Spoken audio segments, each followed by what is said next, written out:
Hey guys, welcome back to my channel. So this is part 7 of how I married a man that didn't exist. So of course, if you are seeing this for the first time, that means you have to go back, start from part 1. I should have put the playlist by now, but for those of you that are up to date, let's dive right Part in. 7 of how I married a man that didn't exist.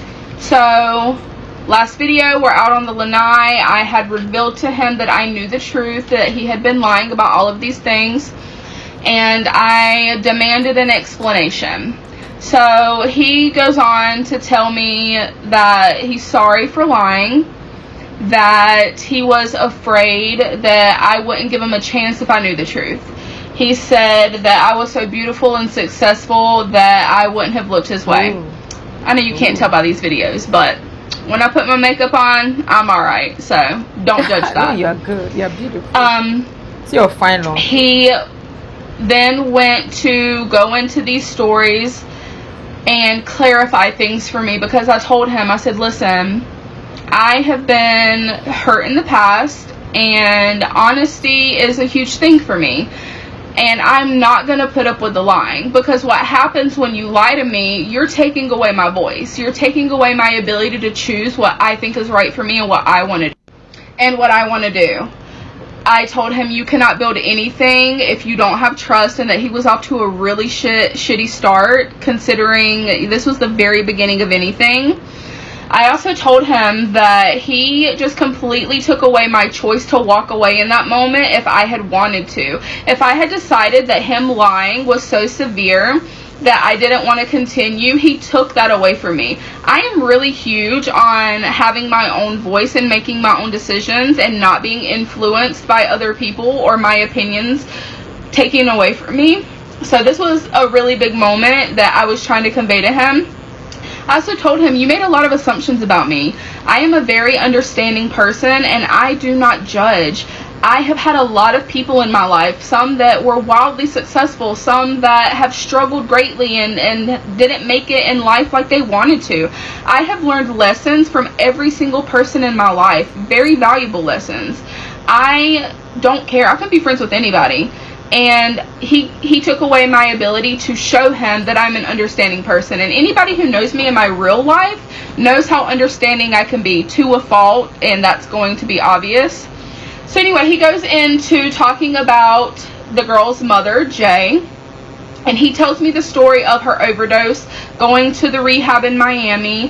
He did tell me about the phone call and the devastation and how he reacted in the funeral and things like that. And during this time, I am getting the impression, and it was pretty, without words, clearly laid out to me, that they were still a couple when this was happening.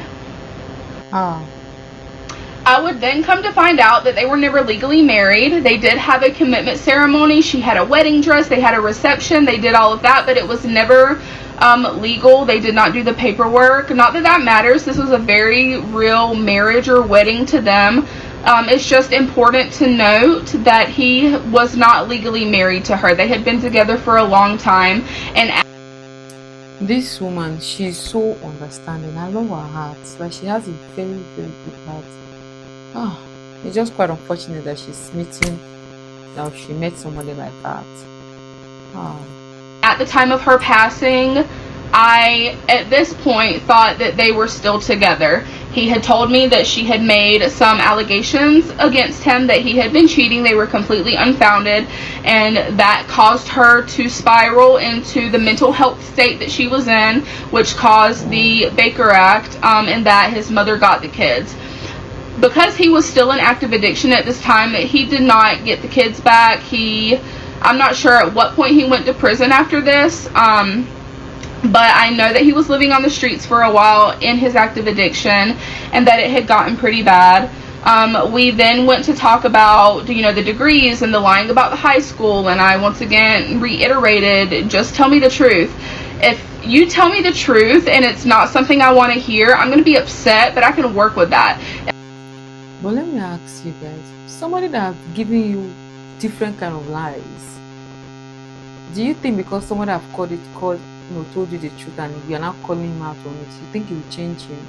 Because what made him, like the person should be asking, what made him tell you all those lies without being asked, without provoked? Oh, his story is because she's so successful, doesn't want her to look down on him. If I come back later and find out that you've been lying to me the whole time about something, it's going to be a lot worse. I'm sorry that this one is so choppy. TikTok is actively working against me, and every time I record a clip or a very long period of me talking, it is completely deleting it. So, whatever. Anyway, at this point, we started talking about his exes, and it's important to note at this point I found out about 2 more daughters. He and his late wife, between their middle daughter and their last daughter, had another, and at this point they were struggling, and they had just gotten evicted, and they knew that they couldn't take care of this little baby, so they gave her up for adoption when she was born. I have a lot of respect for that, for anybody who chooses that in general, because that is just an impossible decision to make. So he had this other daughter, no contact. From what I understand, it was a closed adoption. And then he was with another woman after the passing of his wife. He told me it was 8 years. I think I would come to find out later that it was closer to 5 or 6. She is my friend now, and we'll get into that later, but she'll probably be watching this, so if I make any mistakes, I know that she'll clear things up for me. So they were together for quite a while, and she has her own story to tell. I am not going to get into that. I'm not going to tell the things that I now know. But they thought that she was possibly infertile because over the course of the years of them being together, she just never got pregnant, and it happened. But wait, I want to understand something. So there are people that when they're actively dating, they're actively trying to get pregnant just because they're dating. They're not even married. They're not even sure if they will end together. Is that why you have pandemic of single mothers in America? there was a very vivid picture of this woman painted to me by both Rob and his mother. She was lazy, she was attitudey, she just didn't fit in with the family, meaning she treated her daughter better than she treated his daughters. There was an altercation, there was a fight. He had called her from prison, and he had told her to get the fuck out of his mom's house. And Emily told me that she had no clue this happened. So when this woman was packing up her things and leaving in a frantic, that she had no idea that he had told her this, that he had kicked her out of the house where she was living with her daughter. And the woman was claimed to have said that she was saying that Emily did know about it, and that she was scheming against her as well and siding with Rob. Emily has denied this claim for a very long time and stated that this was absolutely not true. And then they both said that after this woman left, she was purposely keeping the daughter away from both him and Emily. That she was just being spiteful and being a bitch, and that she refused to let them see the daughter and the grandchild. So at this time, he had been calling a lot of names, and one thing I'm not about is putting women down. I don't care if she's your ex. I don't care if all the things you're saying about her is true. You're not going to call her a bitch. You're not going to call her fat. First of all, sir, look at this. And I was just very adamant on that from day one. I didn't know this woman. I didn't know what really happened. I was taking what they said as truth. But still, that was a very big deal for me. So a lot of things started coming to light, basically. These other 2 daughters, the prison stay, the not having the degree that he got in prison, the everything. So my head was really spinning. At the end of this conversation, I told him that he is never to lie to me again. I told him if I catch him in another lie, that I would leave immediately and I would not look back. That is not what I'm for, and I don't agree with that. And I was giving him an opportunity to right his wrong instead of just saying F it and walking away. Should have walked away at that moment. So the night went on. We ended up sleeping in the living room that night. The woman was in and out. She, once again, slamming doors. It was very uncomfortable. The next morning we woke up and he had stated that he had called out of work, that he had PTO. I had asked him about this, and so did his mother. And this is an important part to note. He stated that he called out of work and that he had PTO. I'm going to go ahead and end this, and we're going Hmm. This is serious. And this would have been a perfect moment for her to just walk away. Oh, emotion. If you allow emotion will take you where you never thought you would have gone to. to get into part 8 of how I married a man that didn't exist. I literally just woke up. First of all, let me just say a few things. I woke up to a ton of comments and follows and support, and I honestly didn't expect that. I just wanted to tell my story. It has weighed on me very heavily, and I can't hold him accountable physically. There's nothing I can do. But I felt like I wasn't going to stay quiet. So it's been an emotional journey. But I just want to say thank you to all the people who are showing me a lot of support. I know that this can be a difficult listen because there are so many red flags, and in those moments it didn't feel like that. It didn't seem like that. So I am very thankful that you guys are not ripping me apart in the comments, because you would really have every right to. If I was listening to someone's story, I'd be like, girl, like, are you being serious right now? To address a few comments, yes, I should have offered to drive. It didn't cross my mind at the time. Yes, he knew I was vulnerable. He knew I was naive. He used his charisma to take advantage of that. Yes, I knew he was in recovery and had a drug addiction previously, and I work with people who suffer with addiction. I should have seen the red flags with the drinking way earlier on. I'm going to talk about my profession for a second. When it comes to my profession, I have always been really great at helping people and doing my job effectively and professionally. When it comes to my personal life and anybody that I may have in my life that has suffered from addiction, it's completely different. And if anybody can relate to that, please comment. With my sister, for instance, all of my schooling, all of my training, all of my certifications don't mean a damn thing when it comes to my sister's addiction, because I'm not a professional in that moment. I'm the little sister who has watched her sister die for 20 years, but she's not dead. And I guess this is the reason why doctors are not always allowed to treat their family, because emotions will be so high. You might do mistakes in the midst of all that rush and anxiety. So I can relate to that. Not like I'm a doctor, but it gets it too.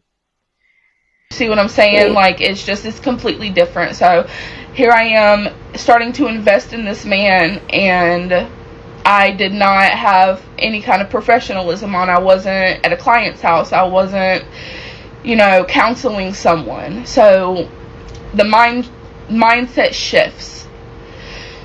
Like I said in these early videos, when I'm setting the scene of really getting into what happens, I'm gonna look stupid. I'm gonna look super naive. I'm gonna look like I have no sense, and that's because I didn't. I didn't. And I look back now and I wish that I would have taken so many different steps before things got to where they got to. So just know that salt does not have to be rubbed in wounds for there to be a lesson learned. I've learned lessons, and this is me coming forward with the story. Okay, now that that's out of the way, he had called out of work. He said he had PTO, and I hung around for the morning, and I eventually went back home, and that felt really difficult for me because I had spent all weekend with a family, doing family activities, going out to lunch, cooking dinner, laughing with his children, you know, spending time with him, to back to Fort Lauderdale, 2.5 hours away, in an apartment alone, back to the grind, back to my 100-hour weeks, back to my responsibilities. It felt heavy. So it was difficult to leave, and I didn't want to, and he knew that. So we had made a plan for him to come visit me the following weekend, like the upcoming weekend.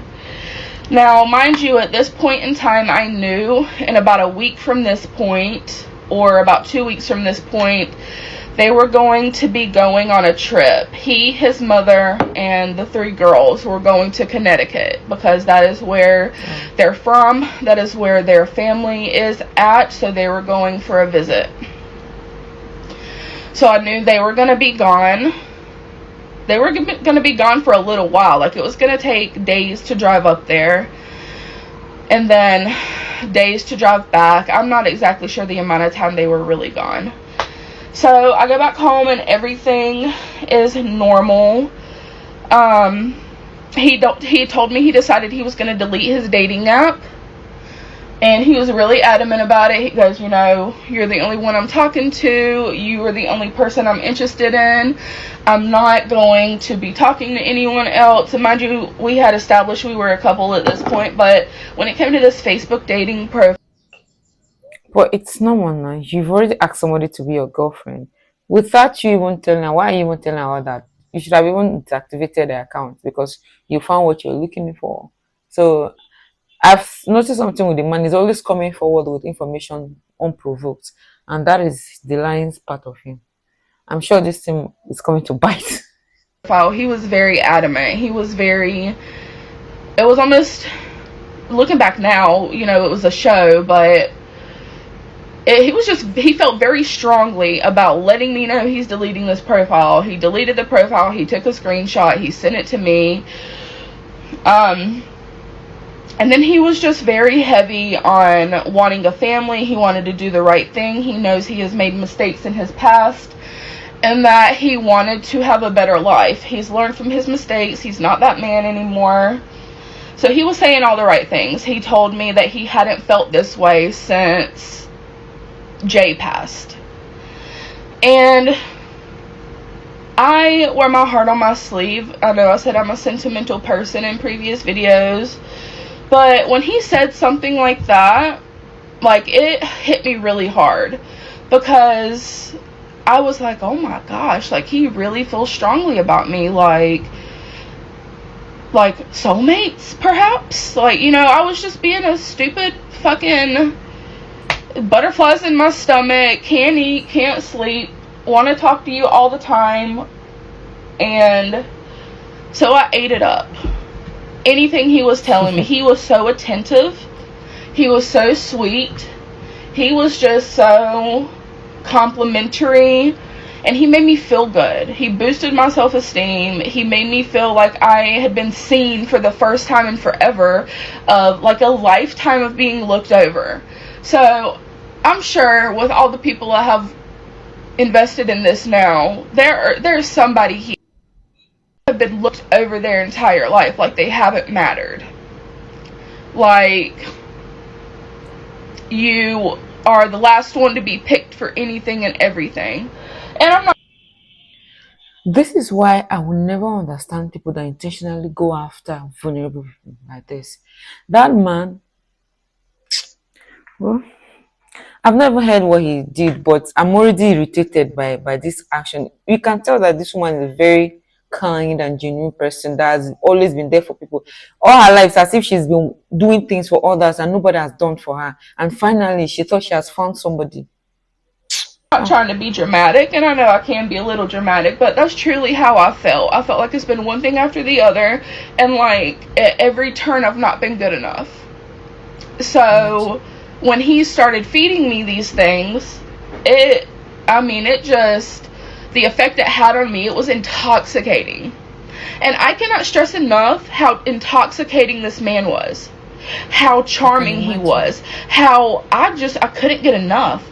And it was just the weirdest thing. It was, I don't want to say an obsession, but it felt like that. It felt like I had to be by him. I had to talk to him. I had to, you know, see him as often as I could. And that's something that was really, really intense. So the weekend came, and he decided he was coming to visit me in Fort Lauderdale. And at this point, all bets are off. I'm like, yes, please come. You know, I still have to work. And I was like, you can just stay at the apartment while I'm at work. You can take your car and obviously explore, whatever. So when it came to work, he was like, oh, well, I have this PTO. You know, me, Mom, and the girls are going on this Connecticut trip soon. I am just using some PTO early. And I'm like, okay, damn, you got a good amount of PTO saved up. That's awesome. So him and his youngest daughter, he brought her. Do you know what I'm also suspecting? The mom is aware. I'm beginning to think that that man doesn't have any job. The mother is aware. And this one, she didn't call him out on that lie. What's PTO? What if there's no job? Because of his excess drinking.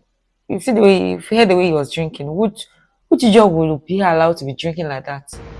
They came and they brought my cat with them because his mom had kittens. I decided to keep a cat. They brought the cat.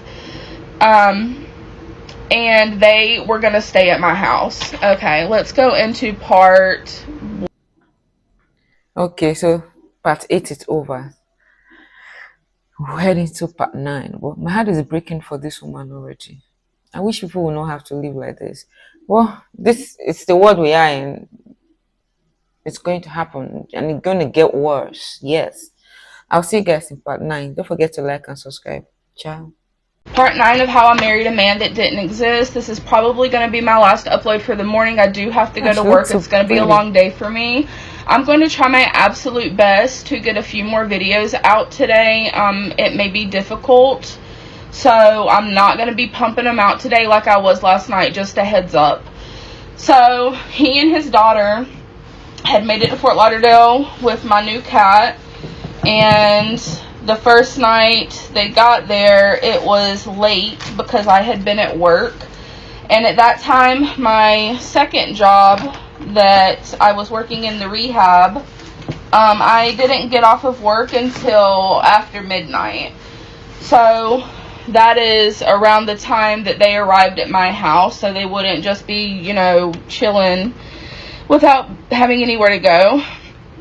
So we got in, and at this point, I don't remember if I had to work the next day. I don't even remember what day this was that they came. So we get in and get settled, and I take the new cat inside, trying to get her settled in because I do have another cat, and he is just not very friendly, so I was like trying to get them acclimated. I was showing his daughter around. We got their stuff set down, and I made up the couch for his daughter to sleep on. I had a really, really nice couch then too. Like, I slept on that couch sometimes. It was so big and so comfortable. I loved my apartment I had in Fort Lauderdale. So we ended up going to bed, and the next day we were just hanging out, and then I took his daughter to the grocery store to let her pick out whatever she wanted. I am a single person. You know, I live alone. I don't have food in my house really, and especially not anything geared towards kids. So we went grocery shopping. I let her pick out whatever she wanted. I had asked them what they wanted to eat for the week so I could cook for them. And I let her pick out candy and toys. And you know what? I was having a ball. I was like, I finally have somebody to spoil. And one thing I'm going to say about these girls is they were so respectful. They were so sweet and so nice. And they appreciated every single thing that you do for them. So it could be going to Walmart and picking out candy, and she was so grateful. And in the candy aisle, she would put like 1 or 2 things in the cart, and she goes, okay, that's enough. I'm okay. I said, no, like get more, get whatever you want. You're going to be here for a week. And she goes, no, nice. I don't want to spend all your money. I don't, you know, this is good. I'm happy with this. So she was just. thank God for the influence of their grandma. I'm sure it's because of their grandma they are turning out like this. Because left for that man, I don't think he has any strength to even raise anybody. He has not finished raising himself. So what time does he have to be raising children? I'm sure that's why he's not bothered. At this point, the mom might as well adopt adopt all of them, him inclusive, because he can't even take care of super himself. humble at 10 years old. The one thing that she did do was say, can I get some things for my sisters too? And I thought that was super sweet. I said, of course you can. So we're having a great time. This little girl really liked to bake, so we got stuff to do some baking with. And we ended up going home. At this point, he had fallen asleep on the couch. And I started to really realize the gravity of his drinking. So he did bring alcohol with him, and it was the Fireball, and it was the big bottle. And I'm almost positive he came with that damn gray cup. So we eventually had a long conversation about that, and he came clean.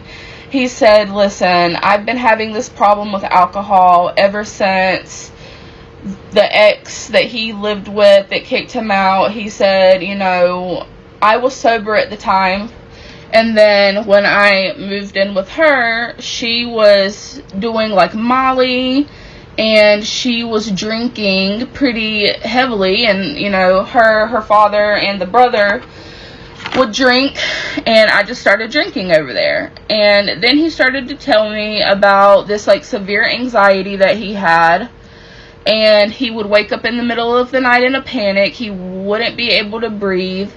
And at this point I did notice that he was up super early in the mornings. I'm talking like getting up at 3 and 4 a.m. He told me that he had PTSD from prison, that really terrible things had happened, and he was... Oh, my this thing is not working.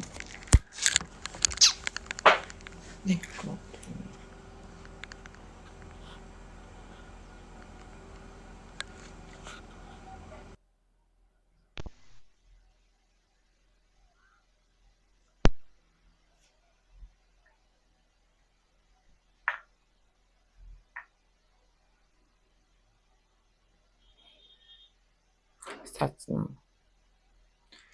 Just take it back a bit.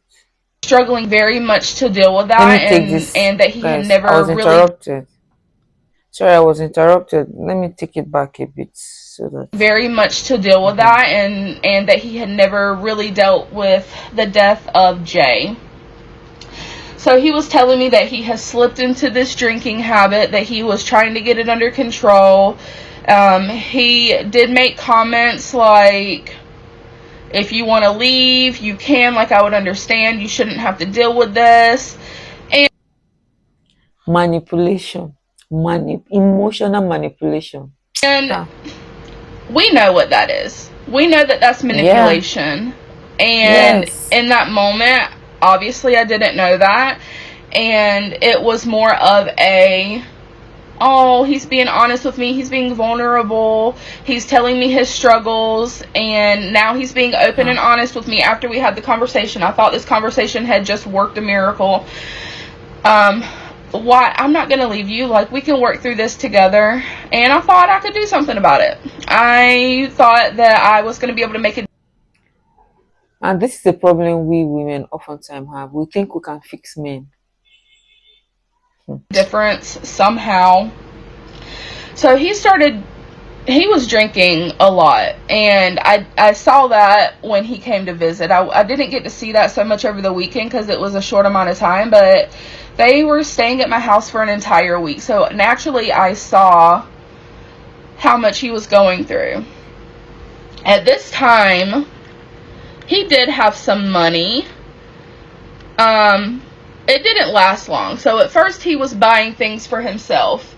As far as anything for the house that I would buy, food, snacks for him during the day, I bought all of that. You're a guest in my home. I'm going to make sure like you have things in the house that you need. So the days were passing and we were having a great time. I had taken his daughter to a little petting zoo, and he was supposed to go with us. I had to go to work that day, and I was really upset because he was telling me that he didn't feel well, he was sick, and I remember being super annoyed because I'm like, we were supposed to be doing this together. First of all, I hadn't taken his children anywhere by myself, and I was annoyed that he had drank so much to the point where he just really didn't feel good and he couldn't go with us. And he was very apologetic about that. I do remember texting his mom throughout the week and giving her updates, sending her pictures. Me and the little girl were baking. We were doing all these fun things together. So, come the evening time, I had to be at work at 4 p.m. Did I put my lashes on backwards? I remember I had to be at work at 4 p.m. So, I would go to work. But I had security cameras in my house. So occasionally I would just pop in and look to make sure the little girl was okay, to make sure the cats were getting along, because I had just introduced a new cat into the house. And nothing much was going on. The little girl was playing on her phone, or she was watching TV, either in the living room or in my bedroom. And he was just kind of chilling on the couch. So he was watching, he liked to watch these YouTube gamers, whatever. He was doing a lot of that. He did do some chores around the house while he was there. Like, he would take the trash out. I think that he, like, maybe washed the dishes one day or something. But I remember one day, and he knew I had the security cameras there, because we were talking back and forth through the security camera one day. I was talking to the little girl like she thought it was funny. It was just like a funny moment. So one day I'm at work and I'm looking at my security cameras, and I see him kind of like looking over at it. It was in the kitchen on top of my fridge. He was in the living room, direct contact with the camera. It was like an open space. And I remember he like pulled his phone out of his pocket and he kind of looked at it, and then he would put it down. And then he would look at it, and then he would put it down again. Maybe he would like text or type into his phone or whatever, and then he would put it down again. And then I remember seeing him pick up the phone and look. And then he got up, he was looking at the camera, and then he went into the hallway, either to the bathroom or the bedroom. I did not have a camera in my bedroom at this time, or in the hallway. So I didn't exactly see where he was going. I had a little twinge in that moment. My intuition was telling me, that doesn't feel okay. Like, something feels a little off. But once again, I had no reason not to trust him and his phone at this point. I'm not going to say him because obviously he's lied. But it felt a little off. Let's go ahead and get into part 10. But I will say it's actually scary, because they were moving fast, and this one is not even a healthy fatness. That man had something up his sleeve. Because why is he okay bringing his daughter into her life already? I don't know. I'm not comfortable with that. Of course, it's a done deal, but we shouldn't be comfortable bringing in his comfort. To me, he's still a stranger in a way. She's still getting to know him. She doesn't really know so much about him. Going to the house, inviting me over to come and stay in her house, and she's leaving them in the house. That's too much risks to take. Part 11 of How I Married a Man That Didn't Exist. I'm at work, so I'm having to talk a little bit lower. Hopefully you can hear me. So I ended up getting off the phone for the night. I was really upset, and I just couldn't speak to him anymore. I ended up going to bed. I was just really upset. We talked the next day, and the question of if we were breaking up came up multiple times. So they were back on their way to Connecticut, and we were video chatting on the phone. And it was just a back and forth. It was me just expressing how upset I was, and him trying to cover up or trying to fix things. But he was just still super annoyed. Like, I guess he was annoyed that I was upset. And I was like, you have no right to be annoyed that I'm upset. Like, this is extremely valid. And at this point, I was already forming bonds with his kids and with his mom. And even though it hadn't been that long, like, we had spent a pretty significant amount of time together. And I had spent a significant amount of time with his kids. I reiterated again that I would leave if he ever lied to me again. And he chalked this up to an omission of truth. He didn't necessarily lie. He just wasn't completely upfront about all the information at hand. His mom said that she had no idea about any of it, that she really thought that that was a roommate, that she didn't know what situation they had going on. So she continued to talk to him, like she continued to hold him accountable and to like get on him. So when we were on the phone, if he was getting like testy or annoyed or whatever, like she was giving it to him while she was driving. Like I heard her, and I'm like, okay girl, I got somebody in my corner, because you know that you're wrong. So I really did go back and forth with if I was going to stay or if I was going to call everything off. At this point I decided to stay. So not too long after that, I got a message from Kay herself, and I have notes because the story is long. So I got a message from Kay, and it was just a mirror of what her sister said. There was really no new information that came to light. I don't even have those messages anymore. I ended up deleting them. But I want to understand something. The K, is she reaching out to her because, oh, just so you know, he's not a reputable somebody, or is she reaching out to her so that she will leave her man alone? I just need to ask her. There are a lot of women that do that. They are reaching out to you, know, so that you leave the man alone for them. Not like they want to leave the man, or you two, you should leave him. He's not a good person. Some point last year. So I had talked to him again, and at this point Rob and Kay had been in communication with one another. She had reached out and they were just fighting. Like it was a huge thing. So they were going back and forth, and he told her just to burn his shit, that they had been over for a while, and he was here with me now, and that he wasn't coming back, and that she knew they had been over, like making it sound accurate, making it sound like, wow, okay, what he was saying was true. It was just an omission of truth. So he was really upset about his stuff though. He had some clothes over there. He had like a razor for his head. He had maybe some jewelry or something. I don't know. He had stuff over there. And even though he told her just to burn it, that was like a moment of anger. He was upset that she was going to like get rid of or destroy his stuff. So after more driving and we were just arguing, I was upset. I was once again, I was still battling with myself. I had decided I was going to stay, but I was like, this doesn't feel good. Like this doesn't feel right. This is just a lot in a short amount of time. And I felt like I was standing on business with him, and I really wasn't, obviously, because I decided to stay. Anyway, they eventually made it to Connecticut, but the next few days were super tense. They were pretty uncomfortable. I was still really upset. One thing about me, once I'm upset, it takes a lot for me to calm down. So I was managing, trying to not overreact or drag something on if I said I was going to let it go, and that is just very difficult for me. Over the course of their stay in Connecticut, his mom had been really understanding and really comforting. Her and I were communicating, and she really made me feel like she cared about me, and that she was just upset that he had hurt me and that he wasn't honest with me. And like I said, she was continually getting on him. So during the time in Connecticut, I had spoken to his other daughter over video that I didn't get to meet the first time I went over there. And we just kind of hit it off. She was super sweet, super cool. It was another good feeling of, man, like I really like these kids, and I feel like they like me too. She's an artist and she's amazing. So literally while we were on FaceTime, she is drawing a sketch of me, and it was just the cutest thing ever. So as I've mentioned in previous videos, I'm just super sentimental, and these things are like big deals for me.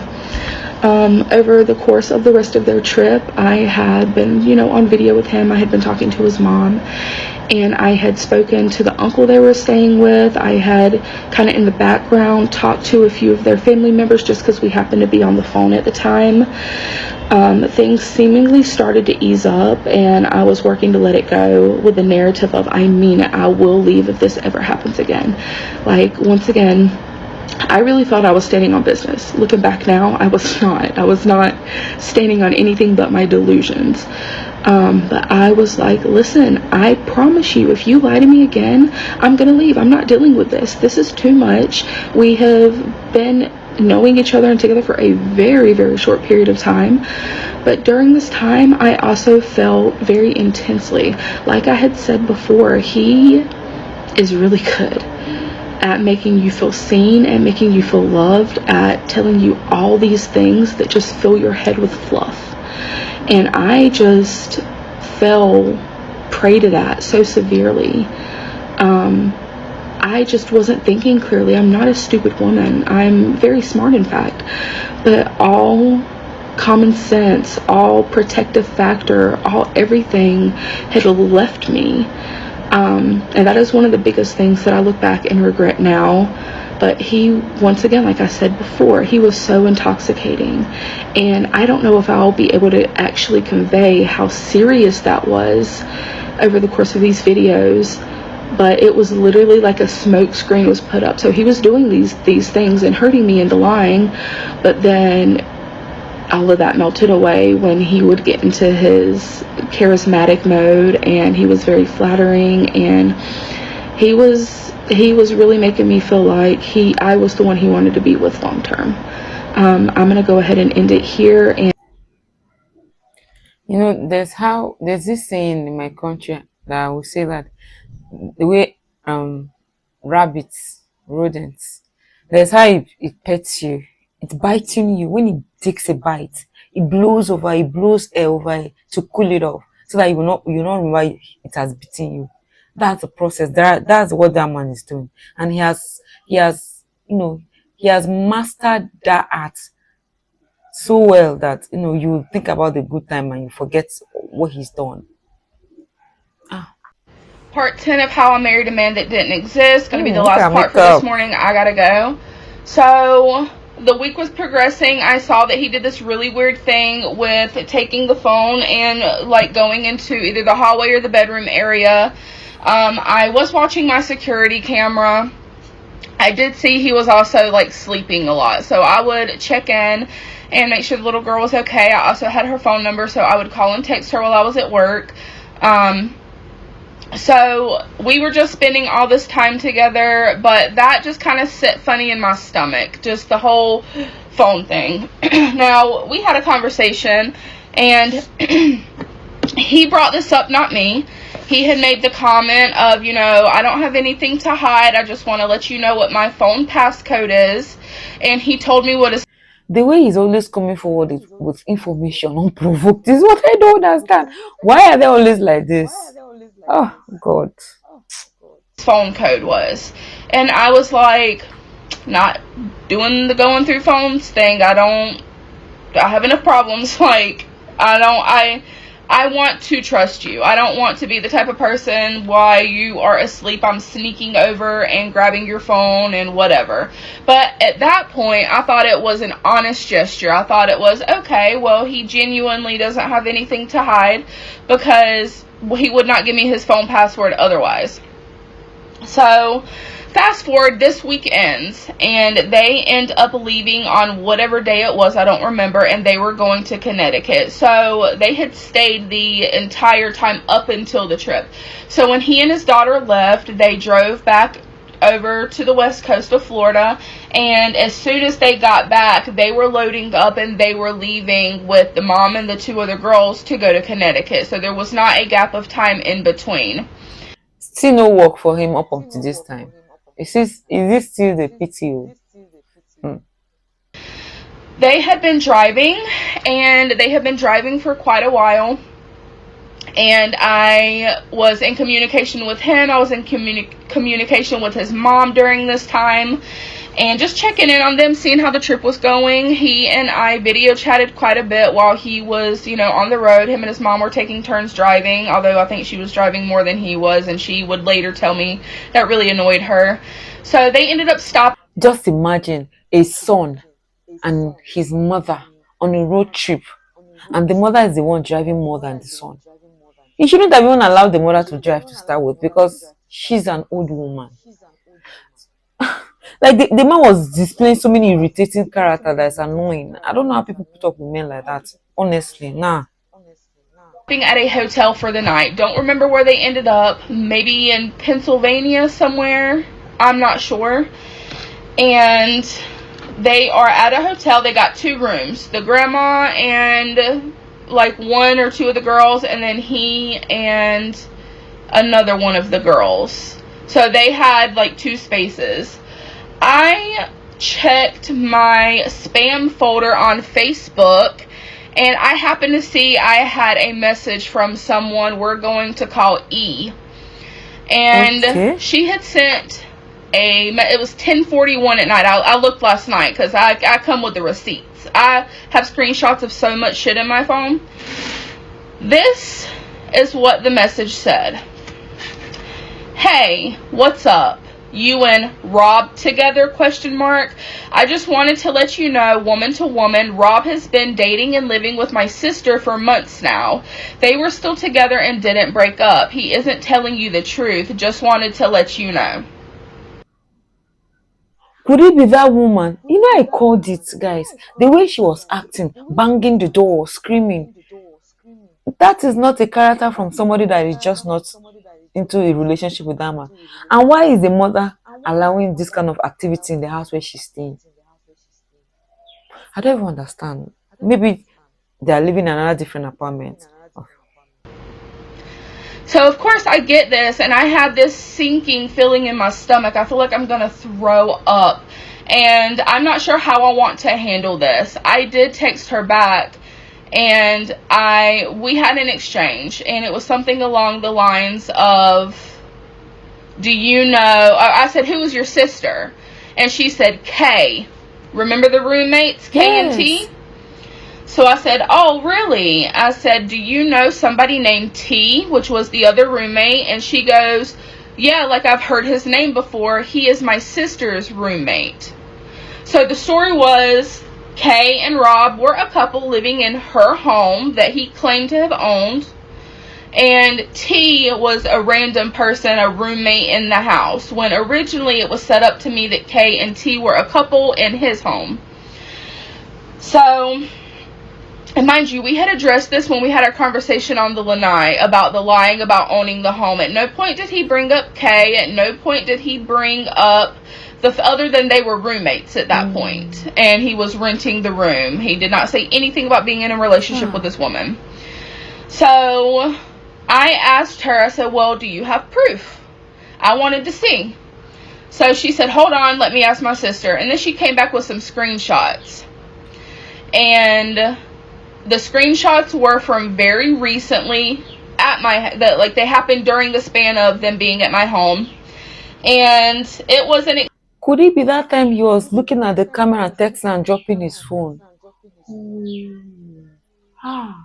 exchange between Rob and Kay, and they were very obviously involved. She was very upset. She was pissed. He wasn't like answering the phone. He wasn't picking up.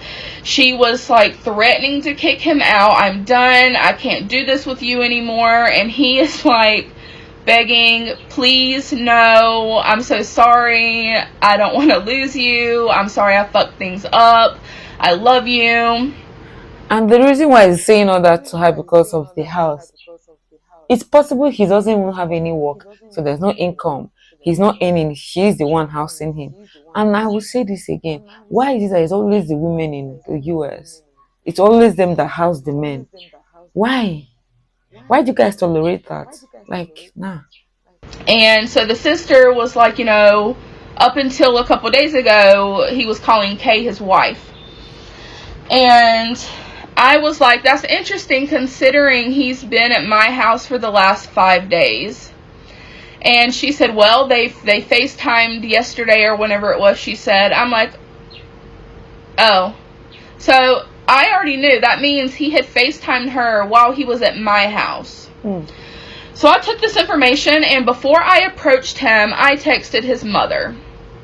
And I said, hey, what all do you know about Kay in that situation? And she was kind of like hesitant in text. Like, she was just like, I don't really know a whole lot. Why, what's going on? And I told her either that, or I sent her a screenshot of the message.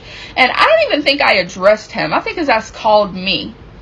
So I was just frazzled. I was like, what is going on? Like, what is this? And he, of course, is explaining it away, and I'm not letting it go. I'm not backing down on this one. I was full of fire. I was pissed. How dare you? Like, who do you think you are? You were in my home FaceTiming her? Like, are you kidding me? And now the tape's playing. Oh, he was looking at his phone suspiciously. He walked away out of the view of my security camera. Like, all of these things started coming into my awareness after the fact. Like, the puzzle pieces came together. So he was really defensive, and he said, listen, I'm sorry I didn't tell you about her. Our relationship has been over for a while. It was more of a, what he would describe as a sugar mama relationship. She was an older woman, and that he had needed a place to stay, and they had like an agreement. He would come there, and she was like buying things for him or whatever weird situation. This is even worse. Hey God, what kind of a man is that? No. I don't even want to say what's on my mind. Oof. Oof. He said the relationship has been over for a while. I don't feel that way about her, and I had ended things, and I just didn't tell you because I didn't want you to be upset. Once again, I know you're yelling at me. This sounds like a bunch of bullshit, and if I could go back, I'd be like, man, this is not it. But in that moment, it did not feel like that. It did not seem like that. I cannot stress enough, and I will do this multiple times over how long it takes me to tell this story. He is charming. It was insane. And any other woman that he's been with will tell you the same. I've talked to multiple of them at this point in my life. So the charm was on. I was still upset. Like, don't get me wrong. I was like cussing him out. I was crying. I was upset. And I remember him getting upset that I was upset. And he's like, I don't want to talk about this if you're going to be so upset or whatever. And I remember his mom getting on to him. She goes, Rob, you have no right to talk to her that way. You are the one that messed up, and she's just trying to get answers, and she's trying to communicate with you. You better straighten up. You know better than that. And in my mind, I'm clocking. I'm like, okay, so she's getting on his ass. She's holding him accountable. She knows that he did something wrong, and I'm just trying to find out, and I'm upset. Like, I'm going to let you know I'm upset. This is an important moment. When she got onto him and she was like fussing at him and really like, you're wrong and she is right, in my mind, that sealed a deal of trust in this woman that I had. That's going to come into play a lot later on in the story, so keep that in mind. Now, I now trust. One thing we should always remember is a mother will always side with her child. Do you know what's even coming to my mind? Maybe in her absence, the mother might even be telling the man, you've seen a responsible woman. Why don't you make it work with this one? Leave the other ones. Go with this one. I'm telling you. Women. Her because she didn't brush it off. She was getting on her son for being deceitful. Okay, last part for the day. Not for the day, for the morning at least. Let's go into, what is it, 11? Guys. No, my heart is literally going out for this woman, to her rather. Because I can imagine what it must have been for her. She hasn't she was yet to feel love like that. In her mind, she has fallen in love, not knowing she was being manipulated. I guess she didn't have what to compare it with. Part 11 of How I Married a Man That Didn't Exist. I'm at work, so I'm having to talk a little bit lower. Hopefully you can hear me. So I ended up getting off the phone for the night. I was really upset and I just couldn't speak to him anymore. I ended up going to bed. I remember I was just really upset. We talked the next day, and the question of if we were breaking up came up multiple times. So they were back on their way to Connecticut, and we were video chatting on the phone. And it was just a back and forth. It was me just expressing how upset I was and him trying to cover up or trying to fix things. But he was just still super annoyed. Like I guess he was annoyed that I was upset. And I was like, you have no right to be annoyed that I'm upset. Like, this is extremely valid. And at this point, I was already forming bonds with his kids and with his mom. And even though it hadn't been that long, like, we had spent a pretty significant amount of time together. And I had spent a significant amount of time with his kids. I reiterated again that I would leave if he ever lied to me again. And he chalked this up to an omission of truth. He didn't necessarily lie. He just wasn't completely upfront about all the information at hand. His mom said that she had no idea about any of it, that she really thought that that was a roommate, that she didn't know what situation they had going on. So she continued to talk to him, like she continued to hold him accountable and to like get on him. So when we were on the phone, if he was getting like testy or annoyed or whatever, like she was giving it to him while she was driving. Like, I heard her and I'm like, okay girl, I got somebody in my corner because you know that you're wrong. So I really did go back and forth with if I was going to stay or if I was going to call everything off. At this point I decided to stay. So not too long after that, I got a message from Kay herself, and I have notes because the story is long. So I got a message from Kay, and it was just a mirror of what her sister said. There was really no new information that came to light. I don't even have those messages anymore. I ended up deleting them. But I want to understand something. The K, is she reaching out to her because, just so you know, he's not a reputable somebody? Or is she reaching out to her so that she will leave her man alone? I just need to ask her. There are a lot of women that do that. They're reaching out to you, so that you leave the man alone for them. Not like they want to leave the man, or you two, you should leave him. He's not a good person. Some point last year. So I had talked to him again, and at this point Rob and Kay had been in communication with one another. She had reached out and they were just fighting. Like, it was a huge thing.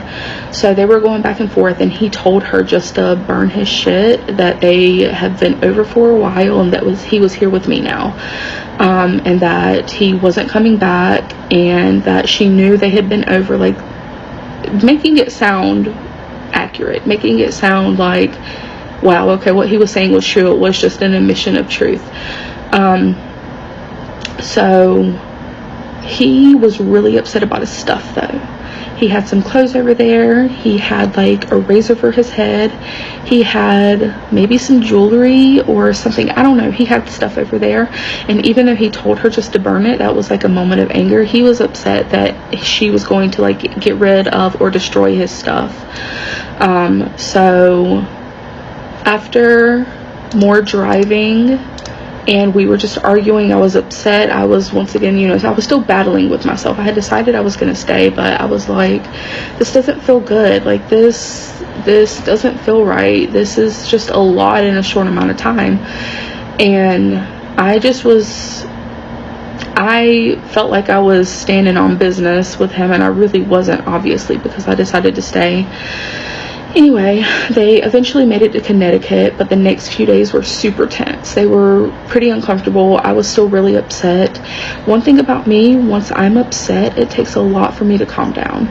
So I was managing, trying to not overreact or drag something on if I said I was going to let it go, and that is just very difficult for me. Over the course of their stay in Connecticut, his mom had been really understanding and really comforting. Her and I were communicating, and she really made me feel like she cared about me. and that she was just upset that he had hurt me and that he wasn't honest with me. And like I said, she was continually getting on him. So during the time in Connecticut, I had spoken to his other daughter over video that I didn't get to meet the first time I went over there. And we just kind of hit it off. She was super sweet, super cool. It was another good feeling of, man, like I really like these kids and I feel like they like me too.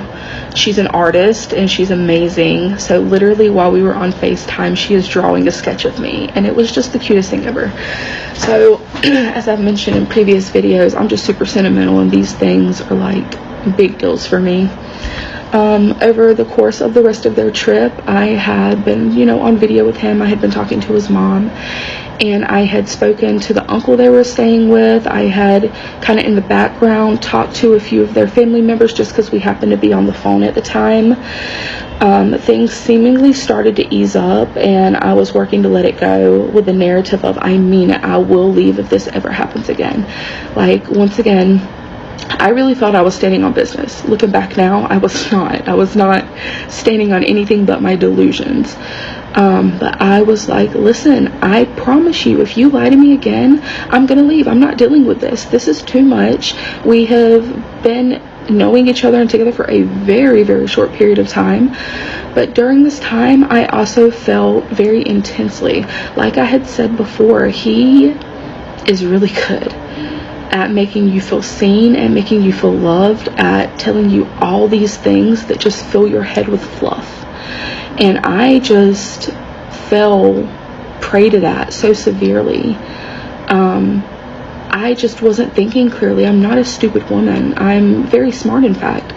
But all common sense, all protective factor, everything had left me. And that is one of the biggest things that I look back and regret now. But he, once again, like I said before, he was so intoxicating. And I don't know if I'll be able to actually convey how serious that was over the course of these videos. But it was literally like a smoke screen was put up. So he was doing these things and hurting me into lying. But then all of that melted away when he would get into his charismatic mode, and he was very flattering, and he was really making me feel like I was the one he wanted to be with long term. I'm gonna go ahead and end it here.